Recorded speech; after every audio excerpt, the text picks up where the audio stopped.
For Tov, today's Daf Yomi is dedicated for Yeshua, for Am Yisrael, on this Eis Tzara, for the release of the Shvuyim, Shmira on the Chayalim. So we're going to start on Nun Daled Amud Beis, on the second line from the bottom. Shal Rabbi Chanina ben Agil, Es Rabbi Chia bar Abba, Nema b'dibros harishonos, or Nemer b'hem Tov, b'dibros ha'achronos, Nemer b'hem Tov.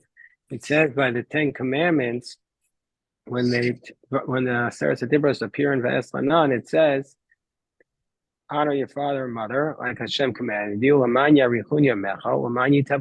you'll have long days and it'll be good for you. But the first time it says that, it doesn't say,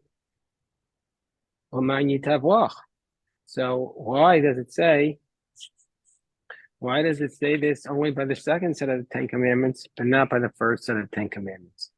So it explains the Gemara on top of Nun Hamad Aleph that when Rabbi Chanina ben Agil asked Rabbi Chia bar Abba responded, Amar lo, acha tasholani lama nemer ben tov. Before you ask me, why does it say tov by the second set of commandments? Shaloni, ask me, im nemer ben tov. Im lav, ask me whether or not it says the word good by the second set of the commandments. She'ini yodem nemer ben tov, im lo, because I don't know whether or not it says good by them or not. Rabbi Kiva Eger on the side in Gilyon Hashas points out that we should look at the Tosfos in Bava Basra, Kofu Gimel Amud Aleph, where Tosfos points out several cases where the Amoraim were unfamiliar with the exact words of the verses. So he says, Klach Eitzel Rabbi Tanchum bar Chanilai Shaya Ragil Eitzel Rabbi Shua Levi. Go to Rabbi Tanchum bar Chanilai. He was accustomed to go to Rabbi Shua Levi. Shaya Baki Bagada. Rabbi Shua Levi was an expert in these homilies, these homiletical questions. Also old Rabbi. So he went to Rabbi Tanchum bar Chanilai. Amalei Mimenu Shamat. He says, I never heard anything from Yeshua ben Levi, but Kach Amar le Shmuel bar Nochum Achi Imo Shorav Acha bar Rabbi Chanina. And some say Ramila Avi Imo Shorav Achi bar Rabbi Chanina. Why does it not say the word good by the first set of commandments? It says it by the second. All of a sofon l'shtaber, because the first set of commandments, it was known that they were going to break, known through prophetic understanding or through divine knowledge, that the first set of commandments were going to break, and so therefore the word good was not included in them. So it says the Gemara, well, what do we care if they're going to break? What does that make a difference? So Amar Rav Ashi, Chas v'shalom paska tova miYisrael. God forbid we would think that the good has ceased from Israel. So if the good broke, we might think, oh, there's no more good. Comes to tell us that's not the case. That's not the case. The good can never cease from Israel. And so therefore, for this reason, the good was left out of the first set of commandments, so people shouldn't think it broke. And it was only included in the second commandments, which never broke. Amar Rabbi Yeshua, Haroa Tes Bechalomo, since we're talking about the word good, so then we talk about the letter Tes. Says Rabbi Yeshua, one who sees the letter Tes in his dream. Then Yaakov has this attribute to a statement of Rabbi Shua ben Levi. He says, if you see the letter Tes in your dream, Siman Yafalo, this is a good sign. My timer.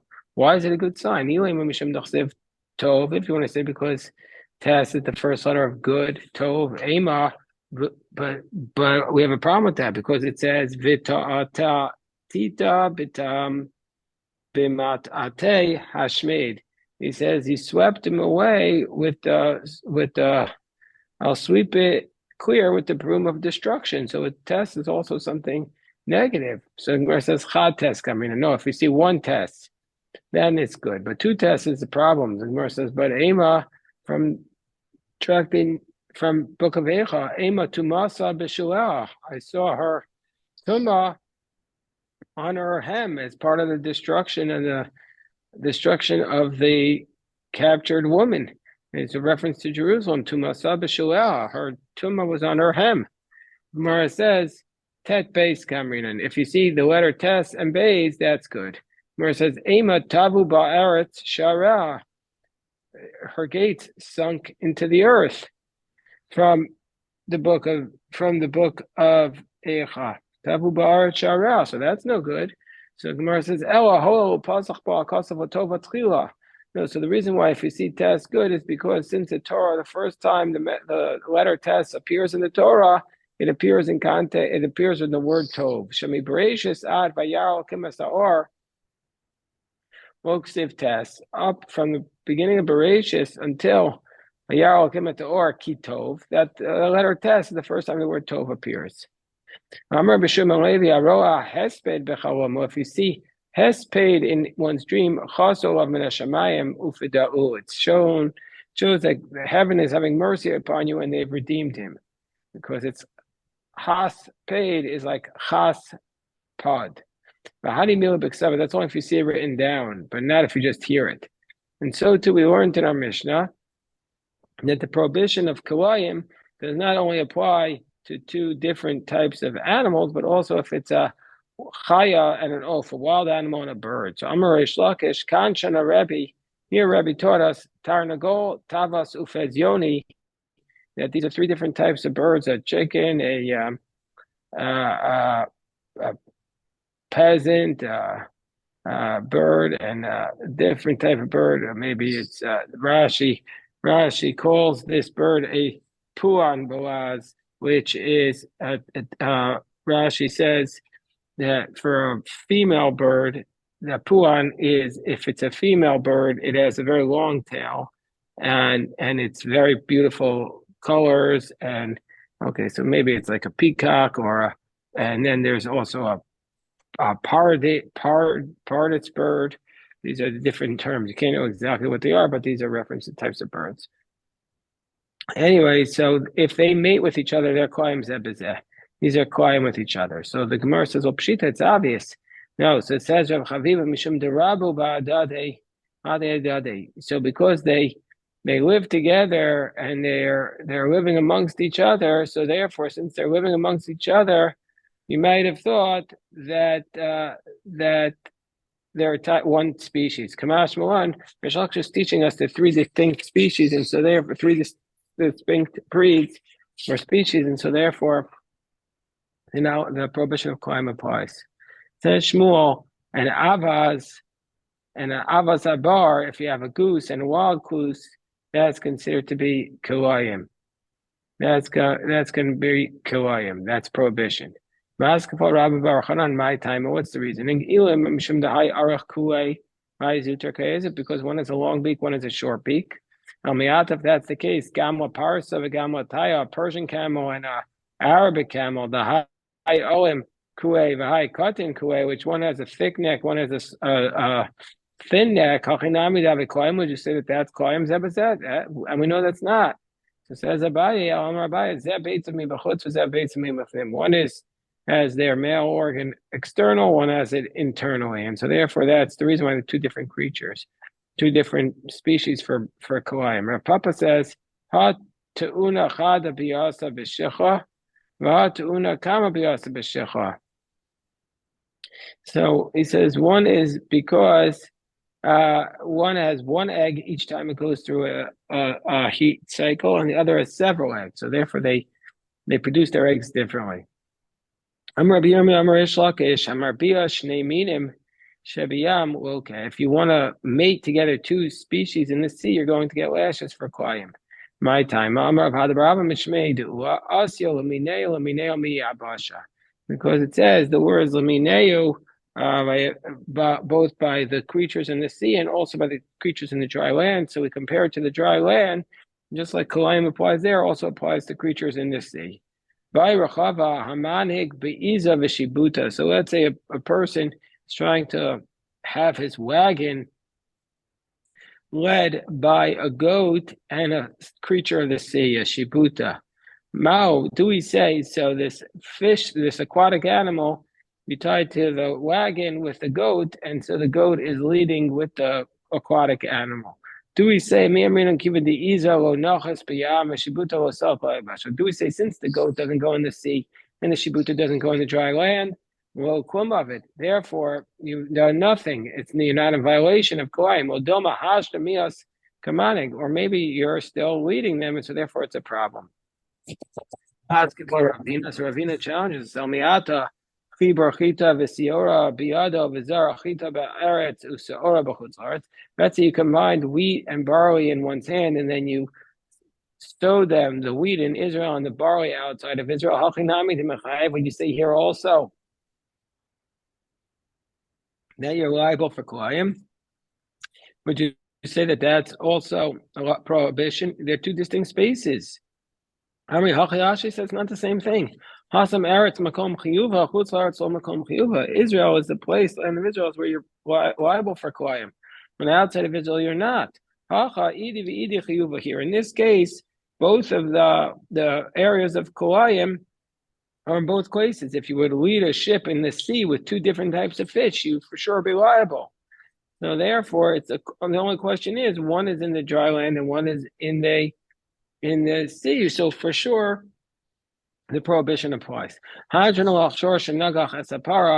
return to the ox that gores the cow. And now we start the next chapter, the chapter called Hakones. Hakones son l'dir. If a person brings his sheep into a deer is a corral, they used to bring their animals there, leave them for a while so that they would fertilize the area, and then they move them to a new place. So so then under those circumstances, you lock the sheep up properly, and yet the sheep went out v'zika and it caused damage. Pater, you're going to be exempt. And Rashi explains, because you guarded it properly. What could you have done? So the Gemara says, says the Mishnah, let's say he didn't close it properly. And then it went out and did damage, and you're chayav, you're liable. You didn't guard it properly. Let's say the fence that you enclosed that was broken in night, or robbers broke it, and then it came out and did damage. Butter, you're exempt, because what could you have done? If the robbers took it out, and the robbers are liable.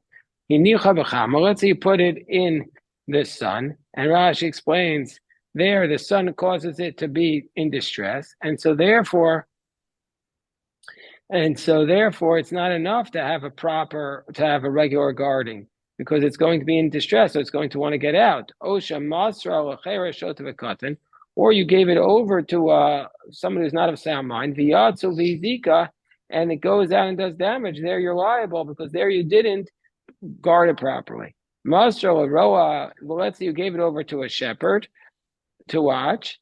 The shepherd takes your place. Let's say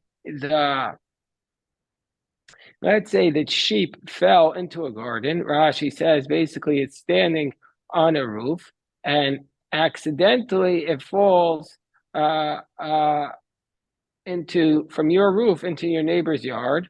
So under those circumstances, v'nafla lagina v'nanis, and it benefits by falling on the vegetables that were in the other garden, so therefore it doesn't get so hurt. Or mishalemis mashananis, then it pays according to what it benefits. Because it was an accident, so you only have to pay for what it literally benefited from. But yarda kedarka v'zika mishalemis mashizika. So, but if it goes down in the normal manner, meaning say it wasn't an accident, you just didn't guard it properly, then you have to pay not just what it benefited, but all the damage that it did. How do you pay the damage that you did? You look at a patch that's a size of a saw in that field. How much was it worth before, and how much is it worth now? And then you pay the difference. Rabbi Shimon says, Rabbi Shimon says that if it eats basically produce that's ready to be harvested, Mishalamas Peros Kamurim, then you pay for that. Imsa, if it will be a sa, you pay exactly the fruits. Satayim, meaning to say you're basically paying all the damage, and not just what's the depreciation of the field. So Rabbi Shimon is making you pay more. Okay, Tana Rabbanan. So we say it says you put the sheep and you guard it up properly. Says the Brisa, what is considered karoi? Ezo karoi. What's considered to have guarded this sheep properly, to guard it properly,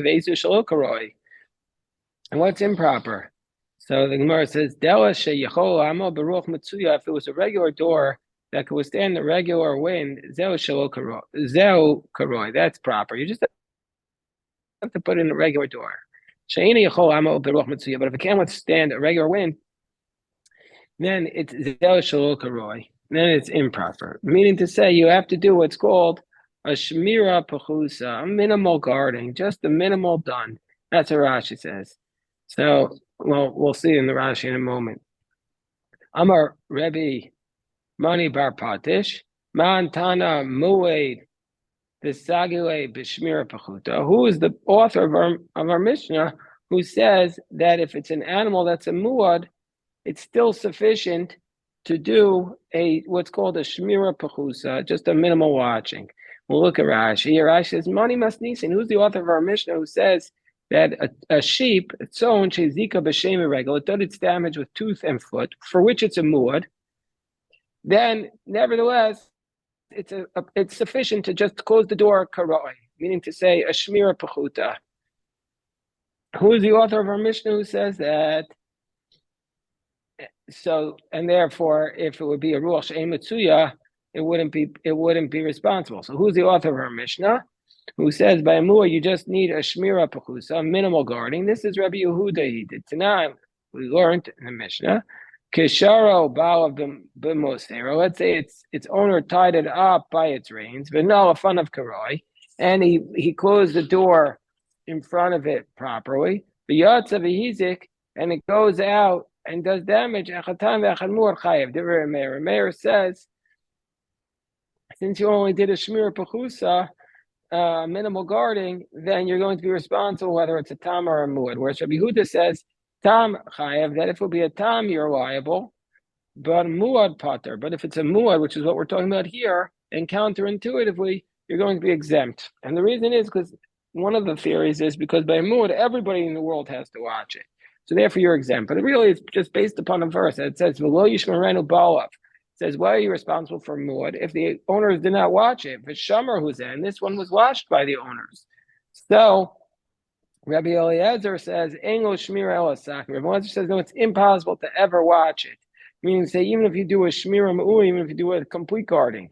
So our Mishnah, which says you're responsible for a muad, must be, which says you're exempt if you watched a shmir pachusa by a muad, must be like Rabbi Yehuda, because Rabbi Meir says you're responsible, and Rabbi Lezer says you're for sure responsible. So Meir says, no, afilu tema Rabbi Meir. Rabbi Meir might also say that you're exempt in this case, even though he says you're responsible by shmir pachusa, by a tam and a muad. He would say shani shein v'regel da Torah miata b'shmiras, and he said maybe Rabbi Meir would say that by tooth and foot damages, there, since the Torah minimized the amount of watching you have to do, you're going to be exempt. And there are 4 things where the Torah says that you don't have to watch them as much. Bor, a pit, eish, fire, shein, v'regel. Let's see where it is. Bor, a pit, because it says ki yiftach ish bor, when you open the pit. O ki yichre ish bor, when you dig it. V'lo yichasenu. You don't have to, and you didn't cover it. Hakisel pater. So it means if you did the minimal guarding of fire, of covering the well, that would be sufficient. Eish, fire, because it says shalem yishalem hamavir sabeira. Pay must pay one who makes the fire. Ada avid kein mavir, meaning to say, until you make like the actions of fire, meaning to say unless you're negligent with the fire. But if you weren't negligent, you did a shmir pachusa, that would be sufficient. Shane, because it says ubir b'stei acher, and the animal goes out and destroys another field. Ada avid ke'ein ubir, until he does an action like beer, meaning to say that the animal, he feeds the animal with his own hands, meaning to say that he was negligent. But if he wasn't negligent, but he did a shmir pachusa, then he'll be exempt. And then the last case is regel, foot. They'll say v'shilach ada avid ke'ein v'shilach, until he does this action like sending out the animal with his hands, meaning to say until he was negligent. The Gemara says, but still it's not clear which of the verses that he brought is teaching us that those verses are indeed dealing with Shein V'Regel. The Gemara says V'Tanya, but what about it says in the Brisa of V'Shilach? Zeh V'Shilach is not is going to be considered regel.